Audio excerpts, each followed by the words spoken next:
Oh, okay. I just got the signal that I can start. So if you are ready, I'm ready. Yeah, I'm not used to the microphone, so please give me a short sign if you cannot hear me. I hope also on the last row everything is fine. Okay, I see you nodding heads. Perfect. Yeah, welcome. I hope all of you, or most of you, already had lunch, and now you are full of energy for the rest of the day today, of the second half. My name is Garcia, and I'm Strategic Account Manager for NoSpamProxy. It's an European, or better, it's a German mail security gateway. And in my daily business, I'm usually telling organizations and companies why the spam folder is more a curse than a blessing, and so do I today. Welcome. Maybe I'd like to start with a short question as an introduction because it's important for our presentation today. Who of you uses emails in their regular communication? Okay, that's good. Otherwise, maybe that would have been the wrong presentation. So email is part of our communication since more than 30 years already. And it was invented 1971 by this cute guy, Ray Tomlinson, who was, by the way, also the inventor by the @ symbol. And fun fact about Ray Tomlinson, he was born in Amsterdam. I did think it was a good opener for the presentation today, and that would be a nice fun fact for you because, yeah, right, Amsterdam is right around the corner, like 30, 40 minutes by car. But then I did my research and I experienced that there does exist another Amsterdam in New York. And there he's born. So maybe this is a fun fact for you. There's not only one Amsterdam, there's another one in New York. And this is where Ray Tomlinson comes from.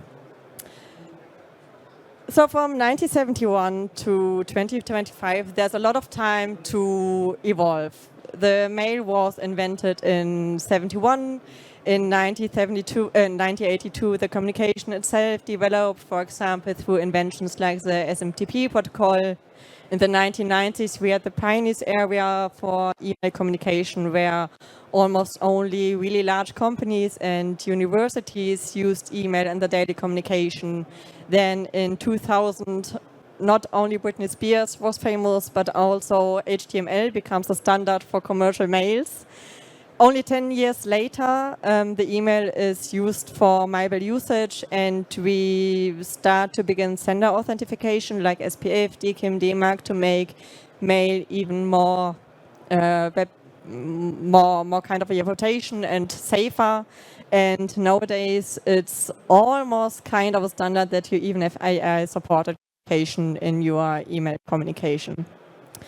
So, but where is light, there is also shadow. And of course, not only email and communication itself evolved, also malware evolved. If we have a look at the numbers from today, we see that the numbers are growing each year. And nowadays, today, we have more than 1.2 billion different versions of malware.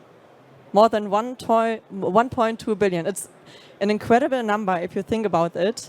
And what is even more incredible is that you get each day, on a daily basis, each day, more than 300K new versions of malware. So if you think about one day, you can calculate that each 3 seconds you have more than 10 new versions of malware. It's like 1, 2, 3, 10 more, 20, 30, and so on. And it's incredible because it evolves so fast, and it's really hard to stay ahead as a cybersecurity company, and in general also for companies. They have to take care for so many topics in their daily business. And yeah, of course, communication developed, malware developed, but of course also security developed. But what is In nowadays mail security, one of the biggest lacks. I already wrote the answer in my subline, so you know already, and maybe you already knew because of the presentation today. But one of the biggest lacks in today's email security is the junk folder, because your mail filter can be as good as possible, as long as it just sorts your mails and puts potentially malicious mails into a junk folder. There are three main issues. First one is wasted time. IT admins in organizations have to spend hours to manage spam folders and to rescue alleged mails. They have to check it, they have to decide by themselves is it really malicious or if it maybe is not malicious. There's always a risk. And a lot of time you need usually other topics in your daily business. Second thing is frustration. So due to false positives, you may have delayed communication, you may miss opportunities, or you even may miss deadlines, like for invoices, for example.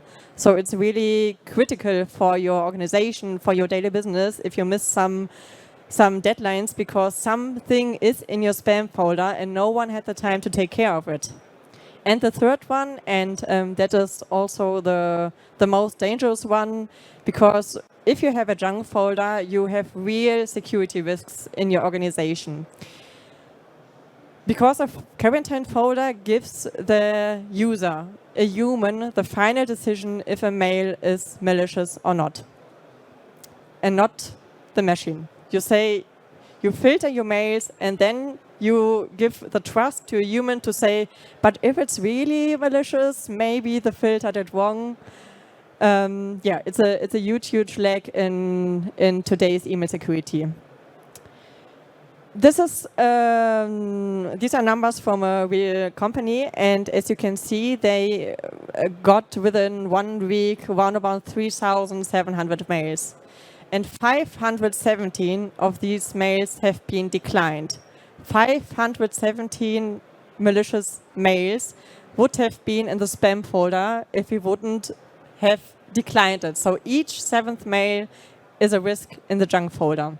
If you think about it, you cannot guarantee that a human can check this all manually and say much better than a system if it's malicious or not.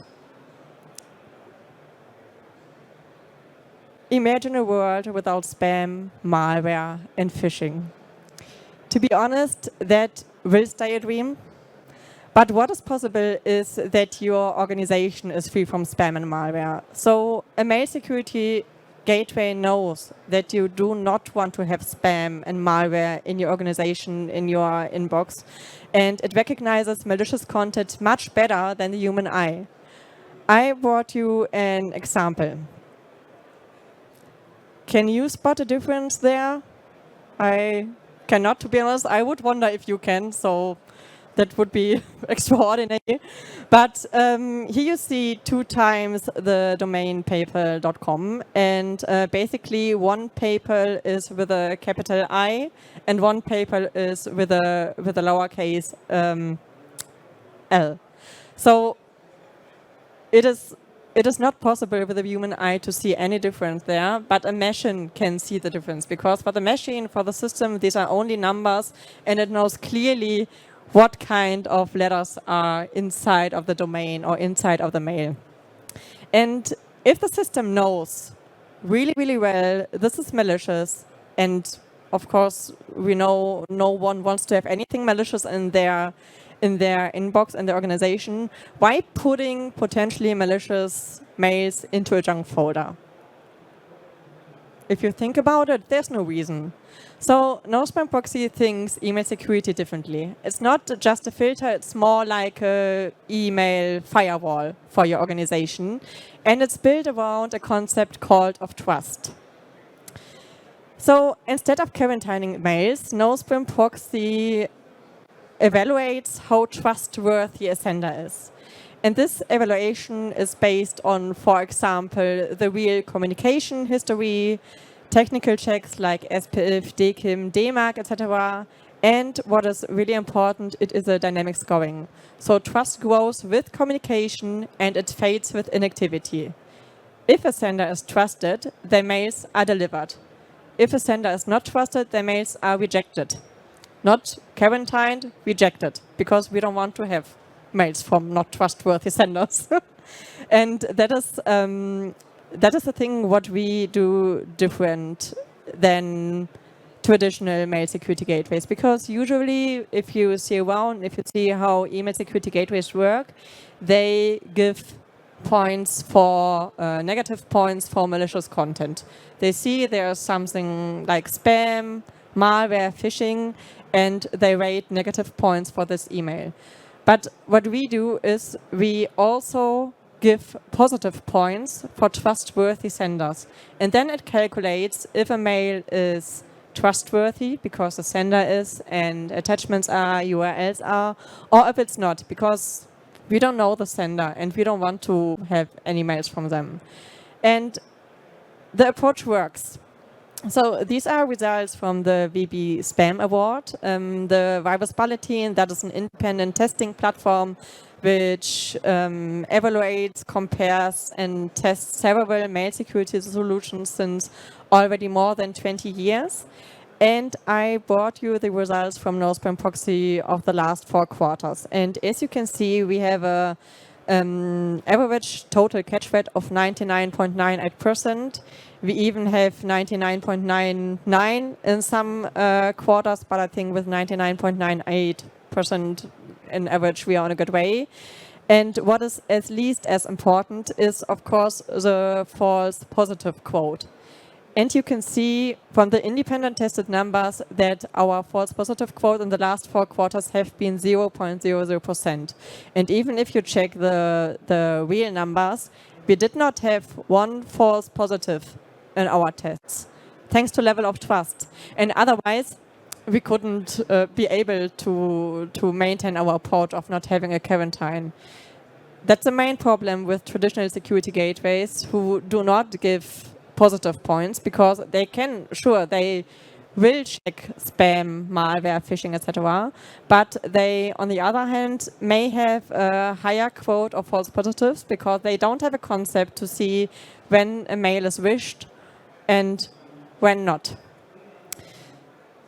So these are numbers, of course, how trustworthy a sender is. To make it even more safer and to keep the false positive quota even more or less, and to keep it at everywhere as possible, NoSpamProxy uses some other functions, because usually not the content of a mail is malicious, but attachments are, or URL links are. So NoSpamProxy uses a function, it's called content disarm and reconstruction. And how does NoSpamProxy proceeds with attachments? Basically, if a mail with an attachment arrives at the gateway, NoSpamProxy makes kind of an X-ray of the document. So it sees the original document, removes all the active content and converts it into a harmless PDF. So the PDF can be sent to the recipient. This allows you to continue your internal processes as usual without any delay. And CV is a good example, because a CV is, it's often sent as a Word document, and it's a pretty common used tool to get malware into organization because it's so easy, and often the HR department isn't so sensitive or aware of attachment and links, and they just want to have the information from the CV, but to be honest, they don't need the original document, they just need the content. So what we do is we get the CV at the gateway, we put the original document right away in another, it's a file quarantine, but not the mail. And then we convert it into a harmless PDF. So we can send only the PDF with the content of the CV to the sender. within seconds. They don't need to wait for any document to be approved by any IT admin manually. They can directly work with the document. It is really often the case that you even don't need the original document. So we keep it, we check it anyways. For example, in our company, we have the case that it will be, if it's fine, so if nothing malicious inside, it will be automatically approved after 2 hours. That depends on your configuration, but with CDR, we take care of your internal processes, because we don't want that any email communication is delayed due to checking the email communication. This should be a process what's flawless and what should work within each other hand in hand. So that's what we take care of, that your email security is easy and your gateway shouldn't be a flaw in your email communication. Second big thing in emails is, or second big risk in emails are URLs. So for that, NoSpamProxy uses the URL safeguard, which checks the link in the moment of clicking. Because imagine you get a cute cat video, and NoSpamProxy has no reason to block it, because why should it? There's nothing malicious inside. What is common practice is that the link appears harmless at first sight, and later something malicious will be replaced behind the link. So NoSpamProxy checks in the moment when the user clicks at the link if there is something malicious on the website or if there is still the cute cat video. And only if it checks the website and sees there's still everything fine, it will be forwarded. Otherwise, the user will be blocked. So it cannot happen that you go by accident, click on a link and land by accident on some website where you don't want to land on. To make it even more safer, we not only want to use data we already know, we want to learn in real time. And we want to develop the solution in real time. So that's why we developed our own anti-malware intelligence called 32 Guards. And 32 Guards has a global analyzation approach, because it analyzes in real time the hash values of all NoSpamProxy instances, like timestamps, file types, domains, etc. And then it can say in seconds if the mail is malicious or not. This is a huge, huge advantage if we think about attack waves. For example, you have an attack wave that starts in region A. And there, 32 Guards has to check, has to analyze, and has to see is something malicious inside. But it has the real-time data of the current attack wave to analyze and to evaluate. And after it has the results, within seconds, it can say short time later, when the attack waves arrives in region B, I don't have to analyze it here anymore. I know it already from region R, so I can block it right away.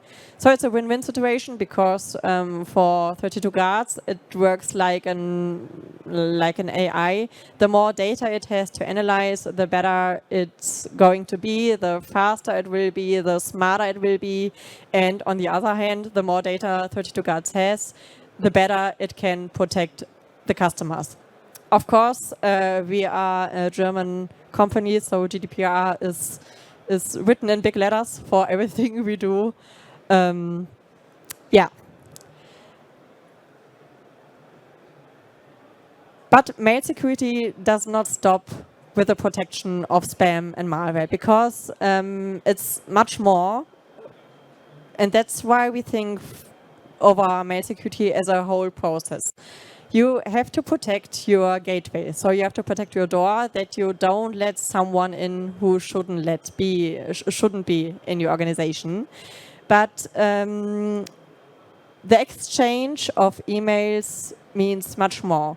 For example, encrypting is a big, big point in email communication, because you don't want anyone to see.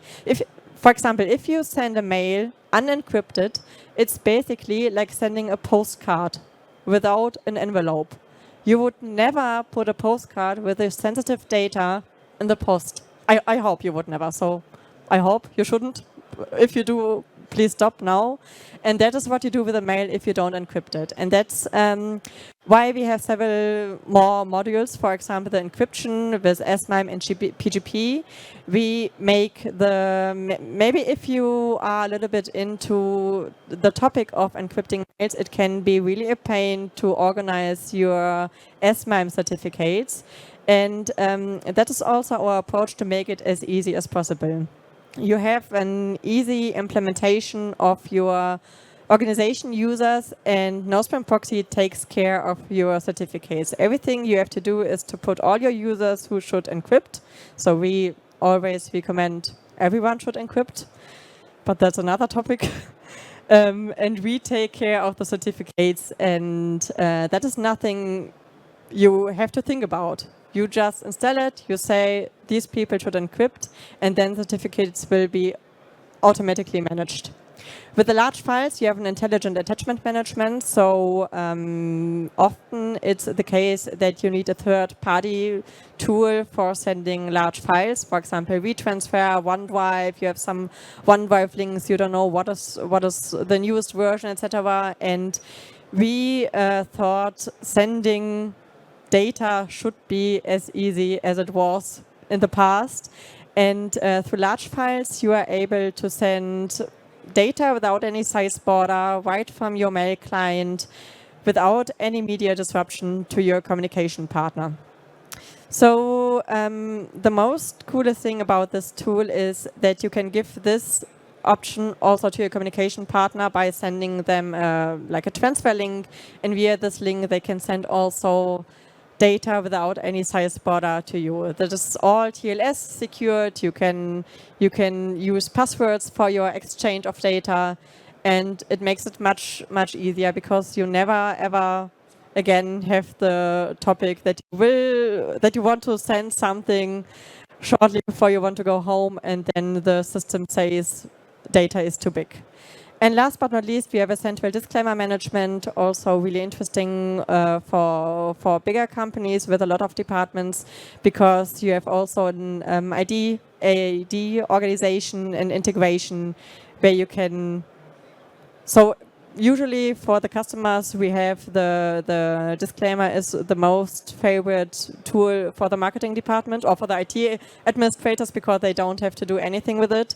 Usually the marketing department takes care of it, and IT admins are really thankful for that because it is one topic less on their table.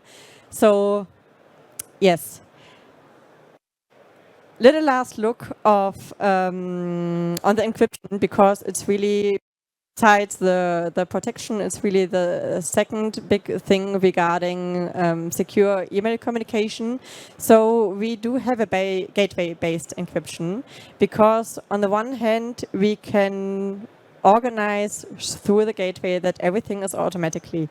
If you have an end-to-end encryption, it's a real pain to take care of the certificates. You have to take care of your own, that everything is up to date, that you take care that each user has a certificate and everything. And in a gateway-based module, you can give the manufacturer or your reseller responsibility.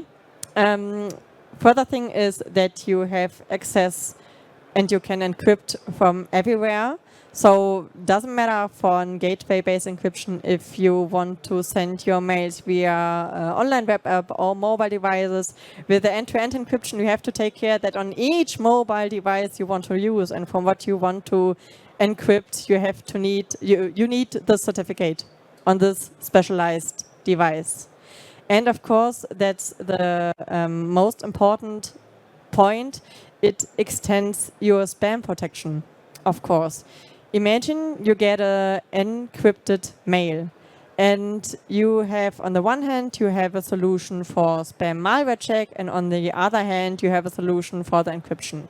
So the process would be that you get the encrypted mail, you have to forward it to your solution to decrypt it, then you have it decrypted, but not, oh my God, maybe time is over, I don't know. I don't need much more time, but a little bit. Help! Is there someone? I can tell you nevertheless, you've seen the pictures, so there are not so many pictures anymore. Yeah, the process is that you send it to the decrypting tool, then you have a decrypted mail, what is not checked in your organization, and imagine if something's malicious inside. So there's a huge potential for getting malware in your organization, and if you have the encryption and the protection on one gateway, we can do both in one step. So we get the mail, decrypt it, check it, and then decide if we want to forward it or if we want to block it, because maybe something malicious is in the mail. So the last slide I cannot show you, but it's also not so impressive. But maybe you can have a look at it. So email has come a long way since 1971, and so have the threats. And while many organizations still rely on traditional mail security approaches like quarantine folders, we've seen today that there are other options. And we will never have 100% safety, because even in the few minutes of the last presentation here, we got thousands of new malware versions. You remember, each 3 seconds, more than 10 new versions. So yeah, not impressive, but I'm happy you can see it nevertheless. Each 3 seconds, more than 10 new versions, and all we have to try is to keep ahead and to evolve our communication. And I hope you take this presentation as an invitation to rethink email security, because a spam folder is not the status quo, and this is not what will keep you safe in the next few years.